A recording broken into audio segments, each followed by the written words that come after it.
So I'm going to start by sharing one of my favorite quotes by Drew Barrymore. She said, everyone is like a butterfly. You start out ugly and awkward, then you morph into this beautiful and graceful butterfly that everyone loves. You know, when I applied for the Atlantic Fellows for Health Equity, I was just a young rural girl trying to change the world, one community at a time. And I walked into this room full with 17 amazing individuals doing great things in their different niche. And I thought, ooh, I think it's time I crawl back into my cocoon.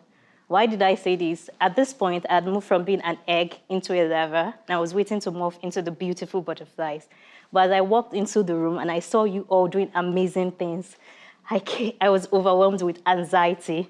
And I was like, whew, I don't think I belong in this room. And that overwhelming anxiety just gave me a blast from the past, reminded me of so many years ago as a young girl who grew up in a little face me and face you in one of the most chaotic parts of Lagos. I often wondered why I had to be born in such an environment. I would often wake up with the smell of smoke, gin, and bus conductors shouting, Jota, Jota, Jota. And actually, they weren't saying Jota. They were actually pronouncing the name of the place wrongly because I didn't understand why they couldn't just say the name of the destination correctly. So it was really frustrating for me. I felt like I didn't belong in this environment. Isn't where I belong. But the truth is, so many other children who lived in that environment felt the same way. It was filled with lots of touts and lots of inequities. But my highlights every single day were the beautiful butterflies that came and wiggled their way into the environment. They would often color the uncolorful. And these butterflies gave me hope. They gave me a sense of purpose. And every time I looked at them, I thought to myself, I think one day I want to be a butterfly that would go into an environment and color the uncolorful. I want to walk into chaos and make peace out of it and change someone else's story. So I was like, okay, so at this moment, what do you want to be when you grow up? You know, we all ask that question, right? I'm like, okay, since I want to be like a butterfly, I think I want to be a fine artist or a creative artist or a creative writer. So I walked up to my parents and I said, I think I want to be Picasso or Chimamanda Adichie. And my parents said, no, that's not happening. Well, that's obvious because for my Nigerian parents, they actually really loved me. But the truth is, being a fine artist or a creative writer in our environment, we don't put food on the table. It wouldn't give you reputation.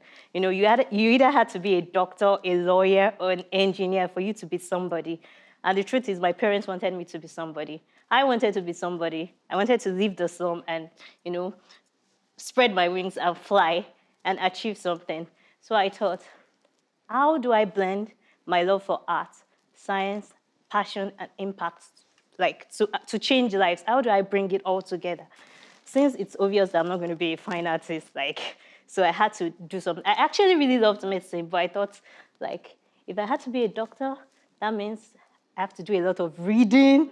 So I thought, okay, what else could I be? Then I found out about dentistry, and I realized that this awesome.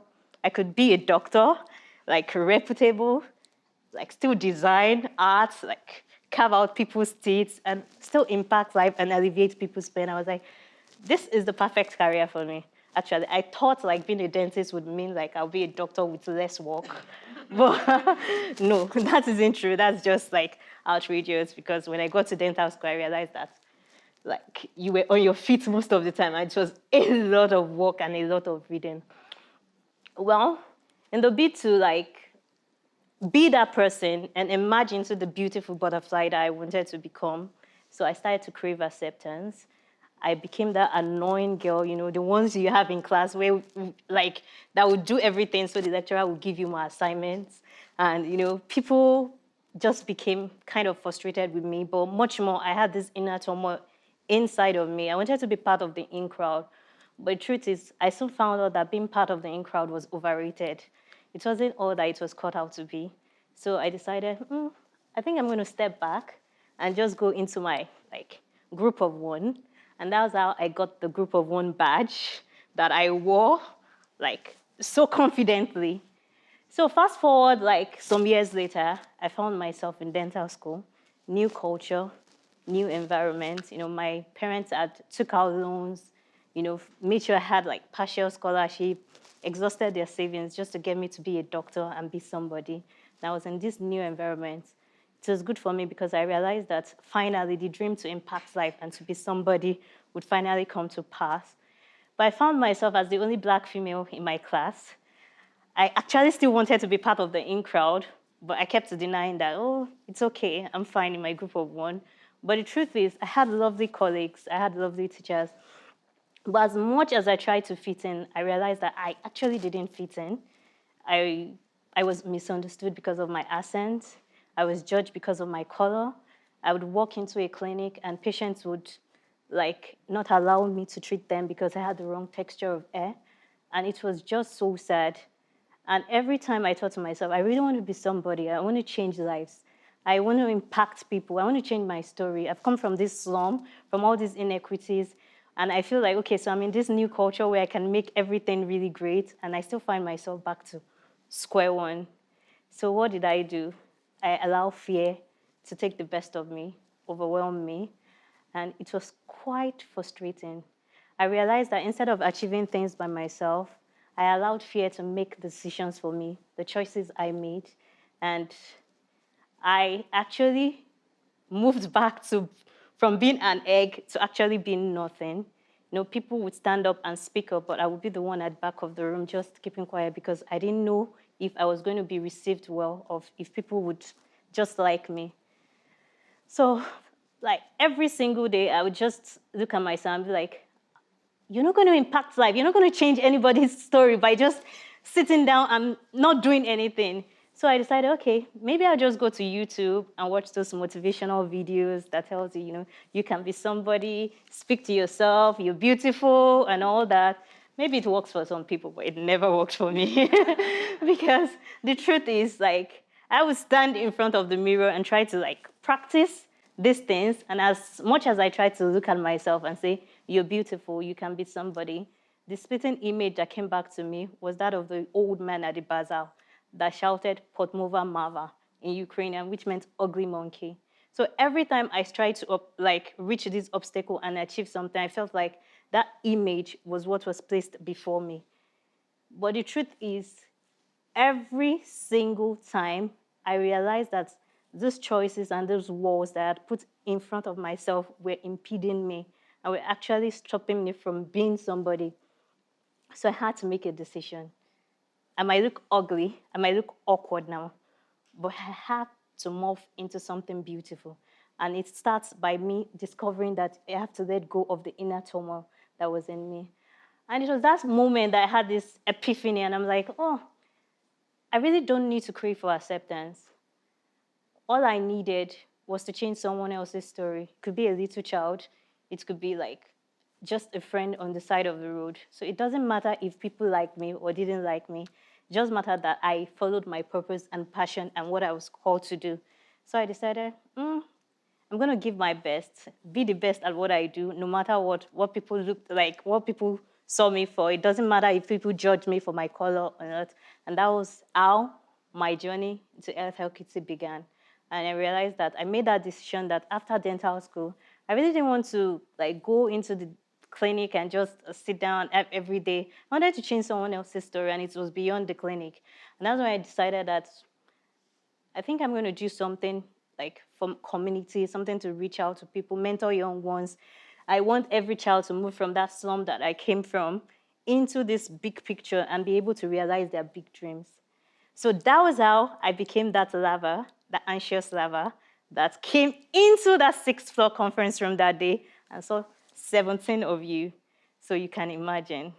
I felt like, are they going to judge me? Are they going to question my color? I know it's health equity, but really, do I really know what they're thinking? But the truth is, we took the privilege walk, and I saw some of you move to the right. I saw some of you move to the left, and I realized some of you have had it worse, some of you have had it better, but we were all in the same room for the same reason, shared stories, vulnerabilities. We gave each other hope. There were tears, but we were in it together. And I realized there's no place I would rather be than be in this room full of these 17 amazing butterflies that I'm ready to swarm with. And I realized at that moment, oh, so I'm throwing away my badge of one. and I'm going to ride on this 1-year journey with these 17 amazing individuals. And that was all it started for me. It's been an amazing 1-year journey, not just because like I've had friends, family, people to stir me up and tell me that you can do better, you can fail forward in this journey of health equity. And like Thanksgiving dinner with Anne, it was awesome, priceless. There's nothing like turkey, it's priceless. But the truth is, this journey began to unveil to me my own biases. I began to look, or should I say, take a more equitable approach to things. Before now, I had this charitable goggle on, walk into a community, you can give them bread, I give them a bakery. But now I came into this fellowship and I realized that health equity can't just be the outcome of the work I do. It has to be the core design. I have to see through this equitable lens and see through things through. I have to be able to listen to my people, care about them, map my assets, and bring that all together. I have to be able to sit down and listen to their stories. I have to listen to things that they care about and innovate out of that. And that's an amazing journey for me on this path. And the truth is, as I went on this journey, I realized that I may not be able to change the health system or the oral health system all at once, but I can do it one step at a time, through leadership, through advocacy, by speaking up. And I realized that health equity is much more than who deserves what.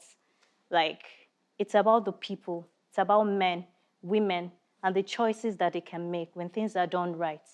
And it's a privilege for me to stand and be inspired by you all and realize that I can actually speak up and enable people to act. And that is why I feel like you all have been an inspiration to me as much as I've been an inspiration to you, hopefully. But the truth is, every day I realize that in the journey of health equity, we're walking on a dusty road, a really, really dusty road, a really, really tough journey. And you have to find inspiration, you have to find hope. For me, I find hope in different ways. Through this schizophrenic man that we heard about in Rwanda, bound by the chains of health equity. Every single day, it reminds me that this is the reason why I should stand up.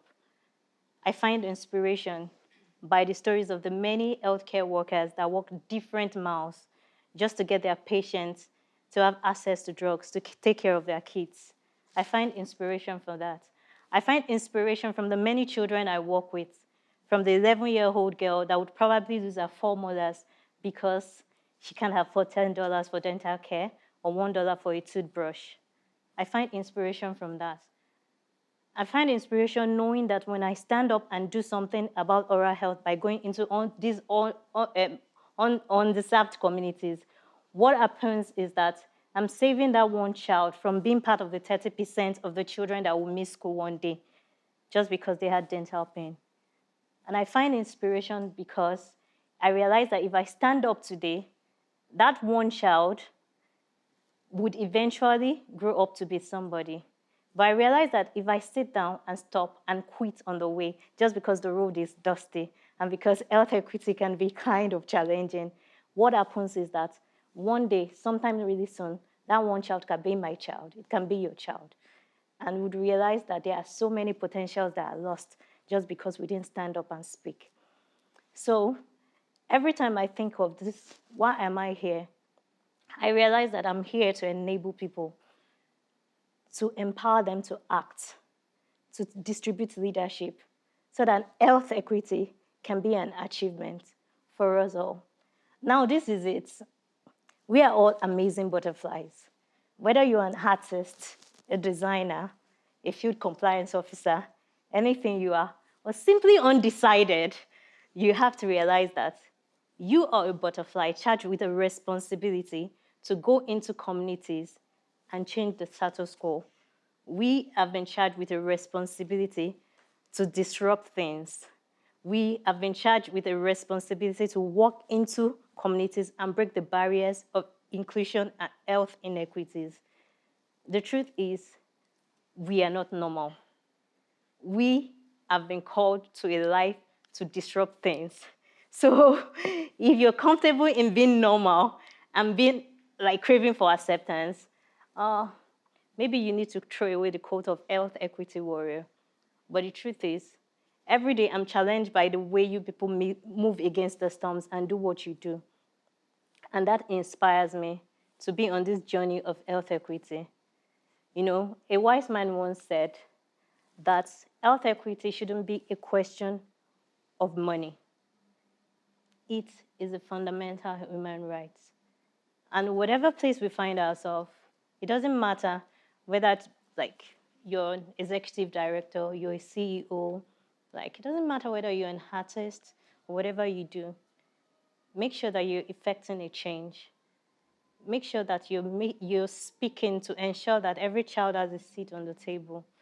Make sure that you're ensuring that people's voices are heard.